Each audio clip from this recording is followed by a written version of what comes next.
Everyone, कैसे हैं आप सभी। एवरीवन, आज की सीरीज हम स्टार्ट करने जा रहे हैं पॉलिटी।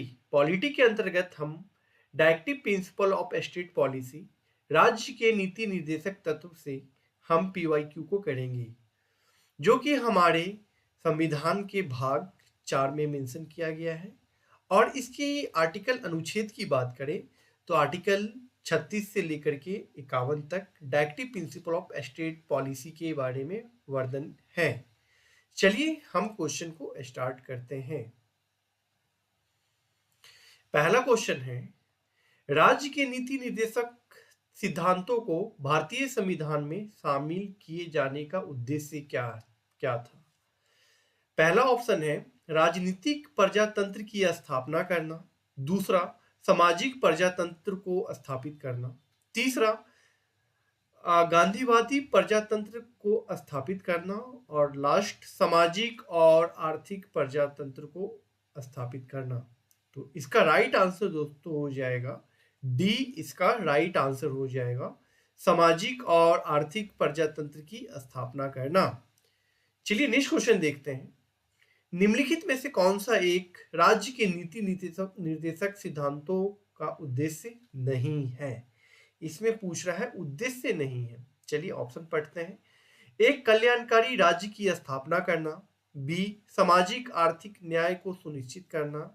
सी, एक धार्मिक राज्य की स्थापना करना। और डी, एक धर्मनिरपेक्ष राज्य की स्थापना करना। ये पूछ रहा है कि directive principle of state policy में कौन सी सिद्धांत का उद्देश्य नहीं है। तो इसका राइट आंसर दोस्तों हो जाएगा यह धार्मिक राज्यों की स्थापना नहीं करता है, इसलिए इसका राइट आंसर सी हो जाएगा। चलिए नेक्स्ट क्वेश्चन देखते हैं। नेक्स्ट क्वेश्चन है, एक मिनट।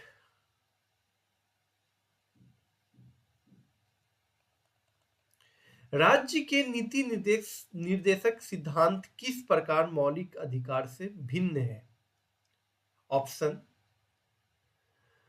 पूर्वोक्त केंद्रीय सरकार के लिए है और उपर्युक्त राज्य के लिए है। ठीक है। दूसरा ऑप्शन है, पूर्वोक्त संविधान का अंश नहीं है जबकि उपर्युक्त है। सी, निर्देशक सिद्धांत परिवर्तनीय नहीं है जबकि मौलिक अधिकार परिवर्तनीय है। डी, उपर्युक्त में से कोई नहीं। दोस्तों जानकारी के लिए हम आपको बता दें, हमारे संविधान के अंतर्गत भाग 3 में फंडामेंटल राइट यानी कि मौलिक अधिकार का बारे में वर्णन है, जो कि न्यायालय द्वारा परिवर्तनीय है।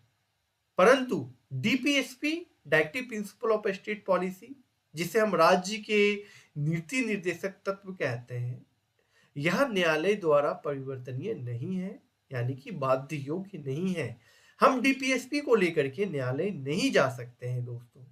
और साथ साथ जो हमारे संविधान के अंतर्गत मौलिक कर्तव्य यानी कि फंडामेंटल ड्यूटीज भी मेंशन किया गया है, भाग की बारे में बात करें पार्ट 4A के अंतर्गत यह मेंशन है। और आर्टिकल 51A में मौलिक कर्तव्य की बातें कही गई है, जो कि यह भी न्यायालय द्वारा परिवर्तनीय नहीं है।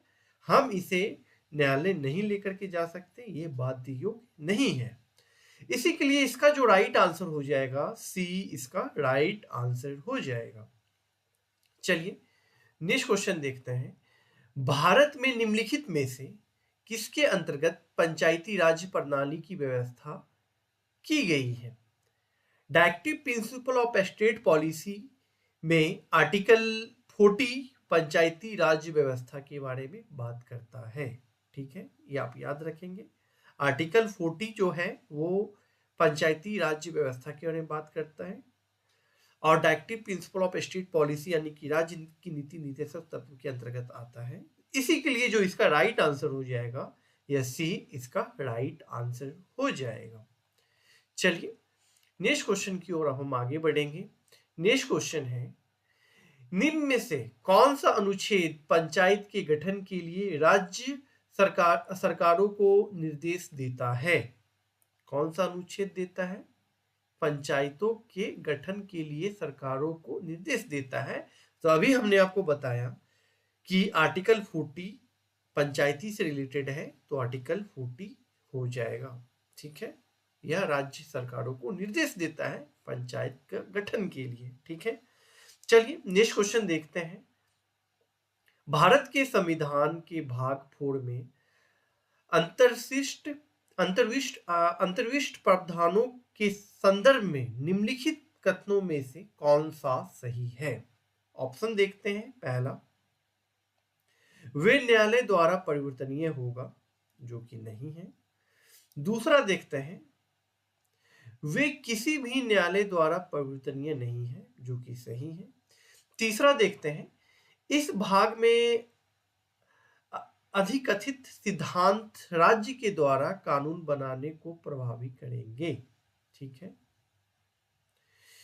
तो इसका जो दोस्तों राइट आंसर हो जाएगा, यह इसका राइट जो आंसर हो जाएगा, पहला तो नहीं होगा, ये दूसरा होगा। इसका जो राइट आंसर हो जाएगा वह बी इसका राइट आंसर हो जाएगा। ठीक है, चलिए बी दोस्तों, इसमें जो है ये तीसरा, इस भाग में अधिकथित सिद्धांत जो राज्य द्वारा कानून बनाने को प्रभावित करता है, ये भी directive principle of state policy के भाग है। ठीक ना दोस्तों, तो यानी कि मेरा ये दूसरा भी हो जाएगा और तीसरा भी हो जाएगा, तो इसी के लिए इसका जो राइट आंसर हो जाएगा वह डी इसका राइट आंसर हो जाएगा, बी नहीं होगा। ठीक है, चलिए नेक्स्ट क्वेश्चन की ओर आगे बढ़ेंगे। नेक्स्ट क्वेश्चन है,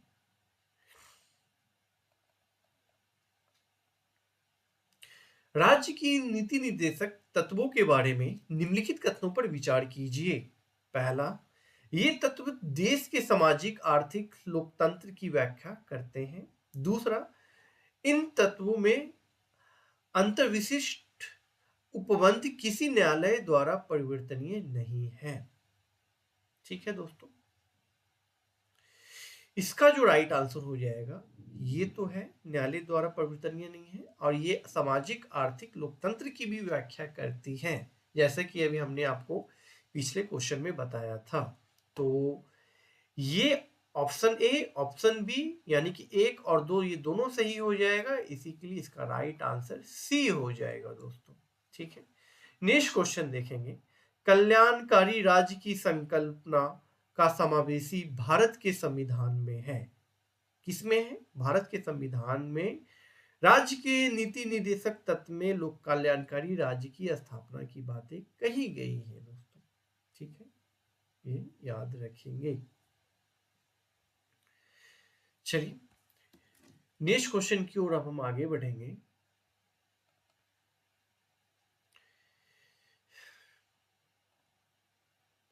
भारत के संविधान का कौन सा भाग कल्याणकारी राज्य के आदर्श को घोषणा करता है? कौन सा करता है? राज्य के नीति निर्देशक तत्व करता है। दोस्तों जानकारी के लिए हम आपको बता दें, हमारे राज्य के नीति निर्देशक तत्व के आर्टिकल 38 में लोक कल्याणकारी राज्य के बारे में बातें कही गई है। ठीक है, चलिए नेक्स्ट क्वेश्चन देखते हैं। संविधान का कौन सा भाग कल्याणकारी राज्य का आदर्श घोषित करता है? तो राज्य के नीति निर्देशक तत्व करता है। ठीक है, नेक्स्ट क्वेश्चन देखेंगे। भारत के कल्याणकारी राज्य होने का विचार पाया जाता है, कहां से पाया जाता है दोस्तों? तो लोक कल्याणकारी एक तो मौलिक अधिकार में भी है। ठीक है, और नहीं, मौलिक अधिकार में नहीं होगा दोस्तों। लोक कल्याणकारी की बातें संविधान की प्रस्तावना में कही गई हैं। ठीक है, और राज्य के नीति निर्देशक तत्व में कही गई हैं। तो इसका जो राइट आंसर हो जाएगा वह डी इसका राइट आंसर हो जाएगा। चलिए अब हम नेक्स्ट क्वेश्चन की ओर आगे बढ़ेंगे। नेक्स्ट क्वेश्चन है, राज्य के नीति निर्देशक तत्व सहज अध्ययन के लिए निम्न में से कौन से भाग में विभाजित किए जा सकते हैं? समाजवादी, उदार बौद्धिकतावादी, गांधीवादी, उपयुक्त में से सभी। तो इसका जो राइट आंसर हो जाएगा वह डी इसका राइट आंसर हो जाएगा। नेक्स्ट क्वेश्चन है, भारतीय संविधान में सम्मिलित नीति निर्देशक तत्वों की प्रेरणा हमें किस संविधान से प्राप्त हुई है? यानी directive principle of state policy किस देशों के संविधान से लिया गया है? तो यह आयरलैंड के संविधान से लिया गया है, और आयरलैंड ने स्पेन के संविधान से लिया था। यह चीज आप याद रखेंगे। आयरलैंड किसके किसके संविधान से लिया था? स्पेन के संविधान से आयरलैंड ने लिया है, और हमारे भारत ने आयरलैंड से हम ये active principle of state policy को लिया है। चलिए नेक्स्ट क्वेश्चन की ओर आगे बढ़ेंगे। नेक्स्ट क्वेश्चन है, भारतीय संविधान में राज्य के नीति निर्देशक तत्वों में निम्न में से किस देश के संविधान से लिया गया है?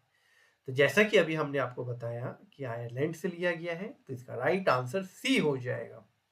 नेक्स्ट क्वेश्चन, भारतीय संविधान में राज्य के नीति निर्देशक तत्वों का विचार कहां से लिया गया है? तो आयरलैंड से लिया गया है। नेक्स्ट क्वेश्चन, नीति निर्देशक सिद्धांत यह बाध्य योग्य नहीं है, ठीक ना? बाध्य योग्य कौन कौन सा नहीं है? एक, directive principle of state policy. दूसरा, मौलिक कर्तव्य, ये बाध्य योग्य नहीं है, ठीक है? इसे हम न्यायालय नहीं लेकर के जा सकते। चलिए नेक्स्ट क्वेश्चन की ओर आगे बढ़ेंगे। नेक्स्ट क्वेश्चन है, भारत के संविधान के अनुच्छेद निम्नलिखित में से कौन सा देश के शासन के लिए आधारभूत है? तो इसका right answer directive principle of state policy यानी कि राज्य की नीति निर्देशक तत्व हो जाएगा, ठीक ना? नेक्स्ट क्वेश्चन, भारतीय संविधान के अंतर्गत धन का केंद्रीकरण किसका उल्लंघन करता है? तो यह राज्य के नीति निर्देशक तत्व का करता है। दोस्तों, ये जो धन का केंद्रीकरण की बात कर रहा है, तो हमारे संविधान के आर्टिकल 39C में धन का केंद्रीकरण की बातें कही गई है कि धन का केंद्रीकरण यानी कि इकट्ठा यानी केंद्रीकरण नहीं होनी चाहिए। यह बातें कही गई है आर्टिकल 39C के अंतर्गत।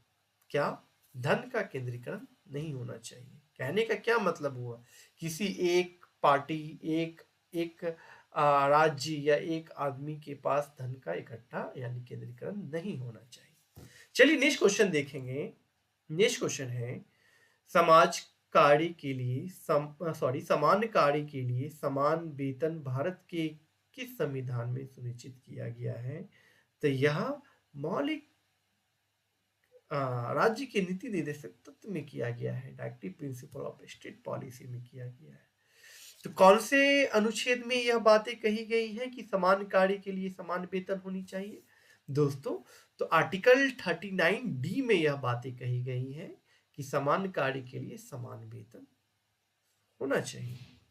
नेक्स्ट क्वेश्चन की ओर अब हम आगे बढ़ेंगे।